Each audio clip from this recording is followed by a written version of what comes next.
Mark masih menatap kakak sepupunya itu dengan tatapan nyalang dan marah. Dadanya bergemuruh hebat mendengar ucapan yang terlontar dari mulut lelaki tersebut. Apa kakak masih belum paham juga? Mark menatap sinis Galvin. Usi itu istriku. Kakak tidak berhak ikut campur masalah rumah tanggaku.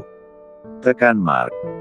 Galvin berdeci, kamu pikir kakak tidak tahu, jika Usi hanya istri di atas kerja. Kamu menikahinya karena terpaksa, sebenarnya kamu sama sekali tidak mencintai Usi. Sahut Galvin tak kalah sinis. Untuk kali ini, apapun yang bersangkutan dengan Tesi, Galvin takkan diam saja karena ia tidak mau gadis sebaik itu harus disakiti oleh pria tidak bertanggung jawab seperti Mark yang hanya menggunakan kekuasaan dan kekayaan untuk menindas orang miskin. Tangan Mark terkepal erat. Dari mana kakaknya itu tahu bahwa pernikahan mereka hanya kontrak sementara? Di hati kamu hanya ada Tania, Mark, kata Galvin. Sampai kapanpun kamu tidak akan bisa membuka hati untuk Usi. Lebih baik lepaskan dia dan biarkan dia bahagia bersama kakak, tukas Galvin. Lagi-lagi Mark berdeci mendengar ucapan yang terlontar dari mulut kakaknya itu. Melepaskan Tesi lalu menyerahkan istrinya itu pada Galvin. Sampai kapanpun, Mark tidak akan pernah mau. Walaupun saat ini belum ada Tesi di hatinya, tetapi bukan berarti dia akan melepaskan istrinya itu untuk pria lain. Seharusnya kakak yang menjauh dari kehidupan Usi karena dia istriku. Sahut Mark lagi. Kakak tidak akan pernah menjauh dari Usi karena kakak mencintainya. Lihat saja nanti, Mark. Kakak akan rebut istrimu itu jika kamu terus menyakitinya. Setelah berkata demikian, Galvin keluar seraya membanting pintu dengan keras. Arga yang ikut masuk ke dalam ruangan itu berjingkat kaget mendengar suara pintu yang begitu nyaring. Ia mengelus dada beberapa kali. Lagi-lagi ia harus menyaksikan kakak beradik tersebut memperebutkan gadis kecil bernama Tesi. Dalam hati Arga berharap bahwa Mark bisa mempertahankan istrinya, sebab banyak laki-laki yang tertarik dengan gadis polos tersebut. Mungkin karena sikap Tesi yang apa adanya dan tidak pernah berniat menarik perhatian pria kaya seperti Galvin dan Mark. Sementara Mark mengurut pangkal hidungnya. Beberapa kali ini pikirannya memang kacau. Memikirkan sang istri yang banyak didekati laki-laki lain. Ditambah lagi dengan Tania yang belum juga kembali. Ga, panggilnya. Iya, Tuan Muda. Arga selalu siap melaksanakan perintah Mark. Bagaimana dengan Tania? Tanyanya. Masih belum ada informasi, Tuan, jawab Arga. Terdengar hembusan napas panjang. Kalau begitu terus cari dia. Titahnya. Baik, Tuan, sahut Arga. Bagaimana dengan gadis itu? Apa dia sudah sampai kampus? Di balik sikap sombong dan acuh tak acuh seorang Mark, ia memiliki empati yang tinggi terhadap istrinya. Sudah, Tuan, jawab Arga singkat. Baik, kamu boleh keluar. Mark ngibas-ngibaskan tangannya. Arga keluar dari ruangan Mark setelah lelaki itu memerintahnya. Sementara Mark terduduk melamun sembari menatap keluar jendela kaca ruangannya. Dada Mark seketika bergemuruh mengingat wajah hancur istrinya tadi. Apa aku keterlaluan? Gumamnya. Bayangan panas mereka tadi malam masih terngiang di kepalanya. Entah kenapa tatapan mata Tesi mengingatkan Mark pada Tania. Kedua wanita itu seperti orang yang sama. Tania, kamu di mana, sayang? Aku kangen. Ucapnya. Tinggal di sini tidak seburuk yang kukira. Ucap seorang wanita merebahkan tubuhnya di atas kasur king size apartemen mewah tersebut. Tidak sia-sia aku kabur dan menjual mobil itu. Akhirnya aku bisa hidup mewah lagi seperti dulu. Serunya sambil berbaring terlentang seraya menggoyangkan tangan dan kakinya. Wanita itu menatap langit-langit kamar. Bayangannya membawa ingatannya kembali ke masa lalu. Seketika air mata menetes ke arah telinganya. Entah apa yang terjadi di sana sebelumnya, sehingga membuat dirinya begitu rapuh saat mengingat semuanya. "Mark, aku kangen sama kamu," ungkapnya dengan debaran-debaran baru yang seolah hendak meledak di dalam sana. "Maafin aku," sambungnya kemudian. Tania bangkit seraya menyeka air matanya dengan kasar. "Aku tidak boleh lemah," ucapnya. "Tujuan aku kembali adalah bertemu Mark," tukasnya lagi. "Tapi aku harus mencari keberadaan Usi dan Sio. Aku yakin mereka ada di Jakarta," katanya lagi. Tania beranjak dari ranjang miliknya. Wanita itu menuju kamar mandi dan membersihkan diri. Setelahnya ia bersiap-siap untuk keluar, entah kemana ia akan pergi. "Mark, aku kembali," ujarnya masuk ke dalam sebuah mobil. "Istri Tuan Mark," ulang Ica dan Ea secara bersamaan. Tesi membalas dengan anggukan kepala. "Kamu tidak bohong, kan, Si?" Ica masih tak percaya. Bagaimana bisa gadis yang berasal dari kampung ini bisa menikah dengan pria ternama seperti Mark? Level mereka tak hanya jauh, tetapi bagaikan langit dan bumi yang tidak akan pernah menyatu. "Memangnya untuk apa bohong?" tanya Tesi balik. "Siapa tahu kamu mengaku-ngaku," sambung Ea. "Siapapun pasti tidak akan percaya bahwa gadis kecil ini adalah istri dari pria paling berpengaruh di ibu kota." Tesi malah manggut-manggut mendengar ucapan kedua temannya yang tidak percaya bahwa dirinya adalah istri dari Mark. "Tapi, bagaimana ceritanya kamu bisa nikah sama Tuan Mark?" tanya Ica. Lalu Tesi menjelaskan bagaimana ia bisa menikah dengan Mark. Tidak ada yang dia kurangi atau tambahkan, semua diceritakan berdasarkan kejadian. "Jadi, kalian menikah karena dipaksa?" Tesi lagi-lagi membalas dengan anggukan kepala. "Terus kamu sama Tuan Mark akan berpisah setelah setahun menikah," sambung Ea lagi. Kedua gadis itu benar-benar penasaran, bagaimana Mark dan Tesi bisa terikat sebuah pernikahan kontrak. Padahal Mark adalah pria paling kaya, tampan dan kesayangan sejuta umat manusia. Lalu, mau-mau saja menikah dengan gadis sekecil Tesi. Tesi menarik napas sedalam mungkin. Sesak rasanya harus mengingat perjalanan rumah tangganya. Apalagi baru saja ia kehilangan mahkota yang dirinya jaga dengan susah payah. Ica merangkul bahu sahabatnya itu. Melihat ekspresi wajah Tesi yang tak menyiratkan kebahagiaan, ia bisa menyimpulkan bahwa pernikahan tersebut membawa neraka baginya. "Kamu bahagia sama pernikahan kamu, Si?"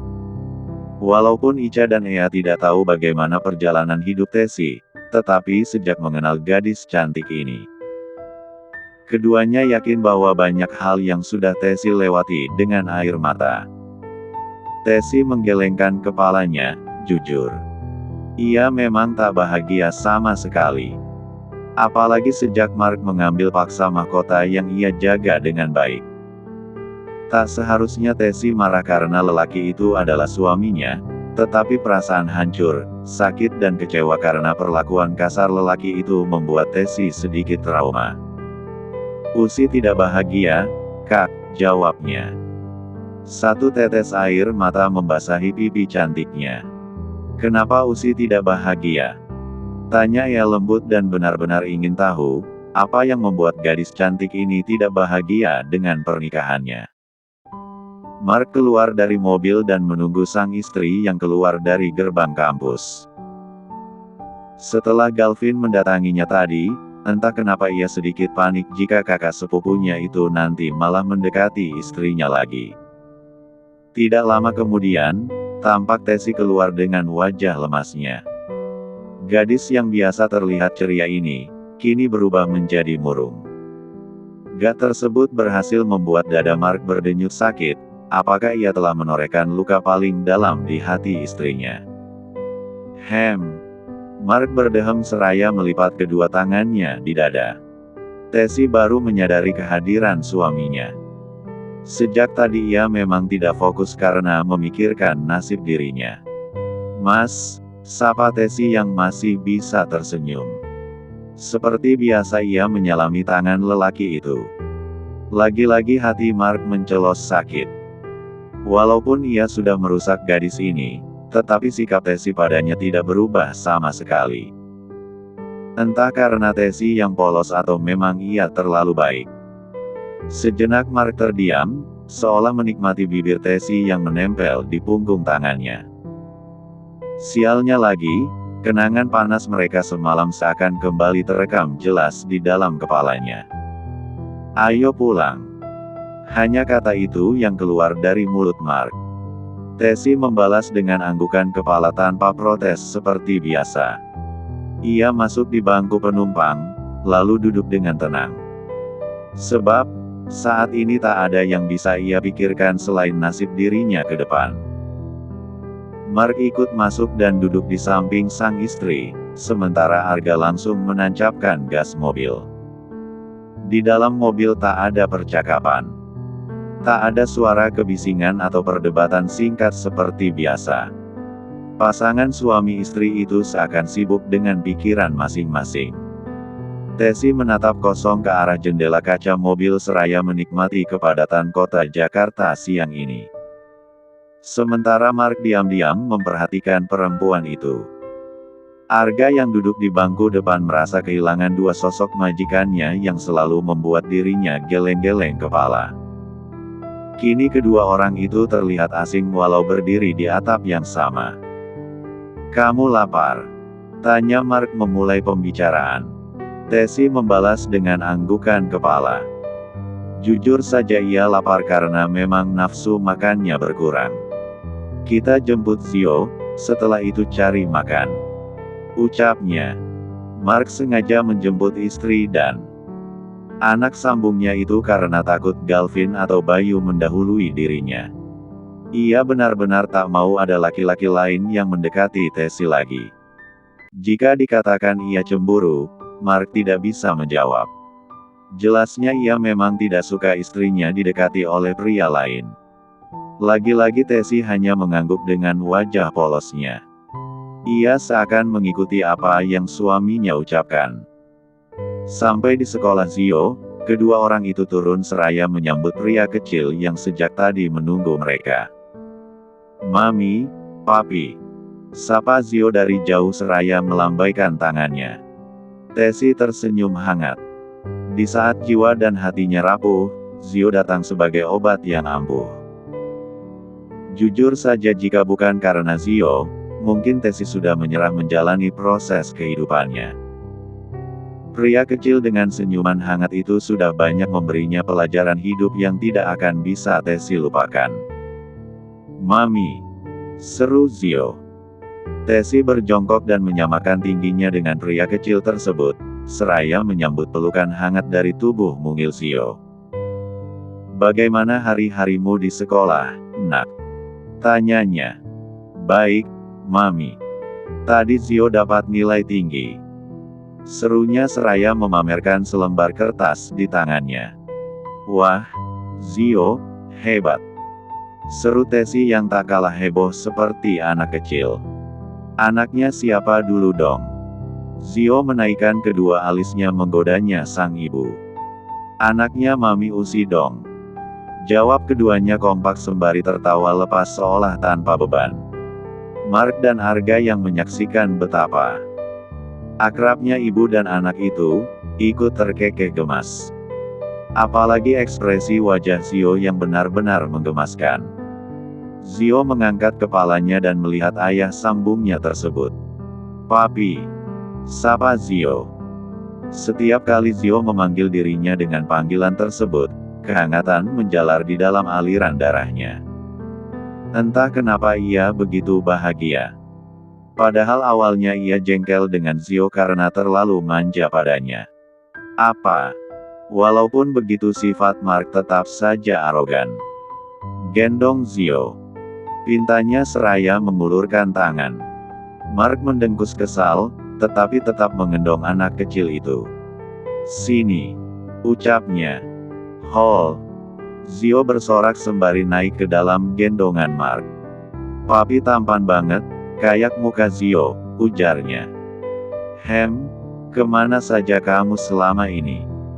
Kenapa baru sadar kalau saya tampan?" tukas Mark. Ia menyembunyikan senyumnya mendengar pujian polos dari bibir Zio. Jika wanita cantik memujinya tampan, bagi Mark itu sudah biasa, tetapi ketika mendengar itu terlontar dari anak sepolos Zio, rasanya ingin terbang melayang. Tesi tersenyum hangat melihat Mark dan Zio. Bohong jika ia tidak ingin keluarga utuh seperti yang diharapkan oleh Zio. Hanya saja, Tesi tak berani berangan-angan, apalagi mengingat bahwa pernikahan mereka memang hanya sebatas kontrak, lelaki itu tidak akan mencintainya. Terlepas dari itu, Tesi juga sadar bahwa mereka terlahir dengan kasta yang berbeda. "Iya sudah, ayo kita cari makan," ajak Mark. "Papi, Zio mau makan bakso," pinta Zio. "Cek, tidak. Jangan minta yang aneh-aneh," tolak Mark. Ia saja tidak pernah mendengar nama makanan itu, bagaimana bisa ia memakannya? Wajah Zio langsung murung ketika mendengar penolakan tegas dari mulut sang ayah sambungnya. Lagi-lagi Mark mendengkus kesal, kenapa ia selalu saja luluh dengan sikap pria kecil itu. Anehnya mau-mau saja dikalahkan oleh Zio. "Nak, jangan hari ini kita makan baksonya. Lain kali saja, ya," bujuk Tesi. Zio menggeleng. "Zio pengen makan bakso, Mami. Dulu, sebelum ketemu papi kita makan bakso cuma seminggu sekali, itu juga kalau Mami gajian," ujar Zio. Air mata lelaki kecil itu leleh, ketika mengingat penderitaan mereka berdua saat pertama kali datang ke kota Jakarta. Hati Mark berdenyut mendeng ucapan Zio. Begitu juga dengan Arga yang menyetir di depan. Ia bisa rasakan bahwa sebelumnya kedua manusia ini memang telah melewati banyak hal dalam hidup mereka. Ya sudahlah. Kita makan bakso saja," sahut Mark mengalah. Dalam hati Mark menyumpahi orang pembuat makanan aneh menurutnya itu. Seumur hidup ia bahkan belum pernah melihat, apalagi memakan. Dan apa kata dunia nanti, jika presidir ternama sepertinya makan bakso? "Terima kasih, Papi," seru Zio memeluk lelaki tampan yang dianggap seperti ayah kandungnya itu. Mark membalas dengan deheman. Tesi tersenyum simpul dan hangat. Melihat Zio sebahagia itu, seperti menjadi obat dari segala luka yang ada di dalam dadanya. Bagi Tesi tak ada yang benar-benar penting selain Zio karena hanya putranya itu yang selalu paham apa yang dirinya rasakan kiri. Walaupun menghadapi berbagai macam tantangan dan cobaan, selama ada Zio dunia Tesi akan baik saja. Apapun masalah rintangan dan cobaan akan bisa Tesi hadapi asal Zio selalu bersama dengannya. Tak peduli sekejam apa dunia. Tak peduli seberat hebat semua pencapaiannya, bagi dia hanya Ziolah sumber kebahagiaan yang tidak akan pernah bisa ia bandingkan dengan hal apapun. Cari restoran bakso paling bersih. Pastikan makanan itu sehat untuk dimakan. Titah Mark. Brak. Tania. Kak Galvin. Sejenak Galvin terdiam, menatap wanita dewasa yang sudah hilang beberapa tahun ini. Wanita yang dulu pernah menjadi incaran para pria karena kecantikan wajahnya. Galvin seperti bermimpi melihat Tania yang selama ini dicari oleh Mark tiba-tiba ada di hadapannya. Begitu juga dengan Tania, ia menatap dalam lelaki yang pernah menjadi calon kakak iparnya itu. Sebenarnya ia juga tak menyangka bisa bertemu dengan Galvin secepat ini. Padahal tadi, rencananya hanya jalan-jalan sambil menikmati kepadatan kota Jakarta. Sudah lama ia rindukan kebebasan yang seperti ini setelah dikurung bertahun-tahun. Kamu benar-benar Tania? Tanya Galvin sekali lagi. Tania membalas dengan anggukan kepala. Ia pun seperti kehabisan kata-kata. Sejenak kedua orang itu masih terdiam sambil saling menatap satu sama lain. Menatap dalam kebingungan dan ketidakpercayaan bahwa kini bisa bertemu kembali. Di mana Mark, Kak? Hingga pertanyaan Tania berhasil membuyarkan lamunan Galvin. Tak Galvin bohongi, bahwa dulu ia jatuh cinta pada sosok Tania. Wanita cantik pemikat hati yang hanya bisa didapatkan oleh pria seperti Mark. Galvin juga masih ingat bahwa wanita ini pernah menolak ungkapan cintanya. Hingga ia dibuat sadar ketika mengetahui bahwa Tania hamil anak dari adik sepupunya. Saat itu dunia Galvin hancur seakan tak memiliki harapan untuk bisa hidup dan tumbuh kembali. Partikel-partikel hatinya tak lagi bisa kembali utuh seperti semula.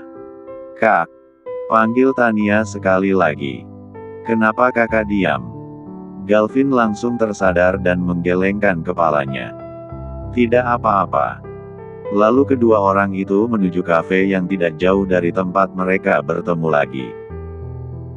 Tampak mereka masih canggung, entah apa yang terjadi di masa lalu sehingga membuat keduanya seperti tak bisa melupakan sebuah kejadian yang lama. Bagaimana keadaan Mark, Kak? Apa dia baik-baik saja? Cecar Tania.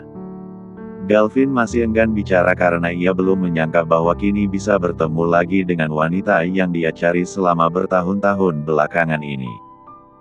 Dia baik-baik saja, jawab Galvin. Entah bagaimana nanti reaksi Tania saat mengetahui bahwa lelaki yang ia cari telah menikah dengan wanita lain.